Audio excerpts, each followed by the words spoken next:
Hi friends, చిక్కుడుకాయ కొబ్బరి కారం తయారీ విధానం. పాన్ లో ఆయిల్ వేసుకొని ఉల్లిపాయ ముక్కలు, కచ్చా పచ్చగా దంచుకున్న వెల్లుల్లి వేయించుకున్న తర్వాత చిక్కుడుకాయల్ని వేసుకొని బాగా కలిపేసుకోవాలి. రుచికి సరిపడ ఉప్పు, జీలకర్ర వేసుకోవాలి. అంతా ఓసారి బాగా కలిపేసుకున్న తర్వాత ఎండుమిర్చి కూడా వేసుకోవాలి. చిక్కుడుకాయలో ఫైబర్ కంటెంట్ చాలా బాగుంటుంది. విటమిన్ కే కూడా ఉంటుంది. ఇమ్యూనిటీ బూస్టర్ కూడా. పావు టీ స్పూన్ వేసుకొని అంతా బాగా కలిసేలా ఓసారి కలిపేసుకోవాలి. చిక్కుడుకాయ ఇంప్రూవ్స్ హార్ట్ హెల్త్ ఆల్సో. మూత పెట్టి మరి కాసేపు మగ్గించుకోవాలి. కరివేపాకు వేసుకొని ఓసారి అంతా కలిసేలా కలిపేసుకోవాలి.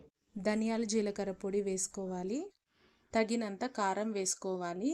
చిక్కుడుకాయ మరి కాసేపు మగ్గడానికి టమోటో ముక్కలు వేసుకున్న తరువాత కాస్త వాటర్ చల్లుకోవాలి. సాఫ్ట్గా మగ్గిన తర్వాత టమోటో పీసెస్, కొబ్బరి పొడి కూడా వేసుకోవాలి. దగ్గర పడేంత వరకు ఉడికించి కొత్తిమీర తరుగు వేసి దింపేసుకోవాలి. Like and subscribe.